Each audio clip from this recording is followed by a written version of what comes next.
হাসিনা গেছে যে পথে, তারেক যাবে সে পথে। চাঁদাউড়ে পল্টনে চলে যায় লন্ডনে। খবরদার, সাবধান। এই অনিবন্ধিত দলের পদযাত্রায় যেন ট্যাঙ্ক কামান নিয়ে সেনাবাহিনী পাহারা না দেয়। এটা আমাদের জন্য লজ্জা। বলতেই হবে, বলবই, এবং বলে দিচ্ছি।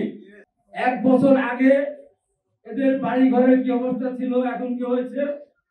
এদের হাতে কোন মোবাইল ছিল, এখন কোন মোবাইলের ব্যবহার করে। হঠাৎ করে এসে তারা এখানে আন্দোলনের আন্দোলন করছে, সফল হয়েছে। তারপরে আমরা তাদেরকে সম্মান করি, স্নেহ করি, আশীর্বাদ করি। কি শুরু করেছে? আমি এদের বিরুদ্ধে কথা বলি নাই।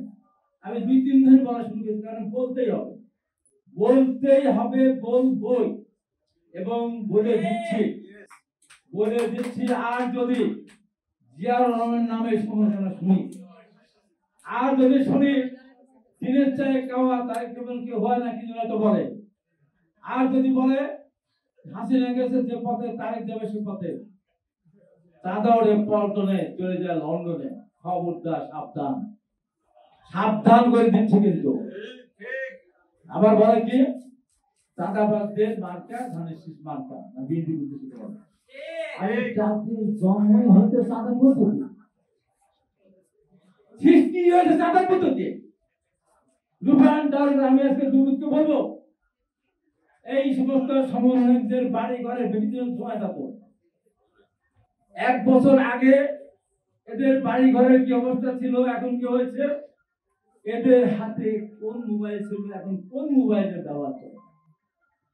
ইলেকট্রনিক বাসে থাকতো মেসেজ, আজকে বিশাল বিশাল গাড়ি নিয়ে তারা যায়।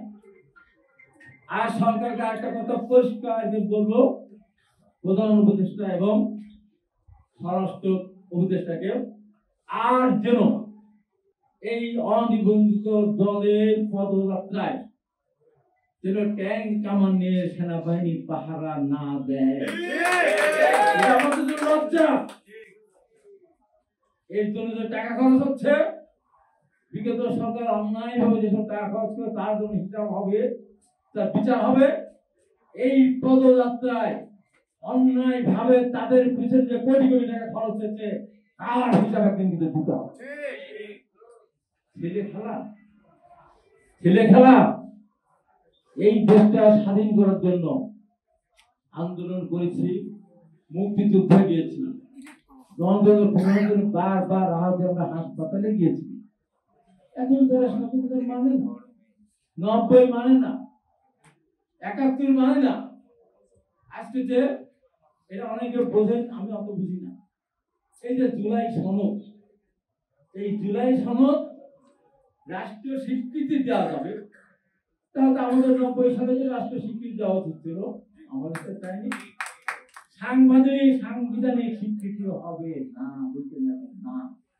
কারণ একবারে দেশ স্বাধীন হয়, 2বার দেশ স্বাধীন হয় না। একটা গণতন্ত্র পুনরুদ্ধার হয়েছে। আমরা ৯০ সালে গণতন্ত্র পুনরুদ্ধার করেছি, 2বার গণতন্ত্র পুনরুদ্ধার হয়েছে, দেশটা স্বাধীন হয়। আমরা বলি দ্বিতীয় স্বাধীনতা। তাহলে আমার ৭১ স্বাধীনতা কোথায় গেল? তাহলে ৭১ স্বাধীনতা মিথ্যা। ওনারা বলেছেন তারা জুলাই সনদ তারা স্বাক্ষর করবে না।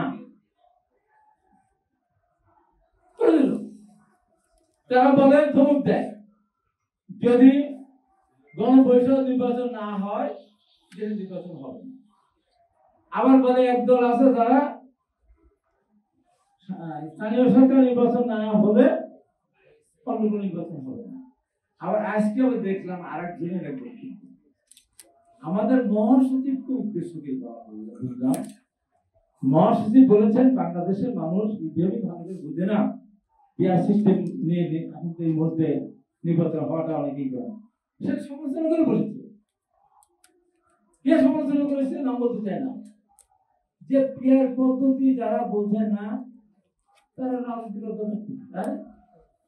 আমি যদি প্রশ্ন করি পিআর পদ্ধতি নির্বাচনে সদস্যদের প্রার্থী ব্যাপার কি হবে, স্থানীয় সরকার নির্বাচন ক্ষেত্রে কি হবে, উপজেলা কি হবে, পৌরসভা কি হবে, সিটি কর্পোরেশন কি হবে, বলেন ব্যাখ্যা দেন।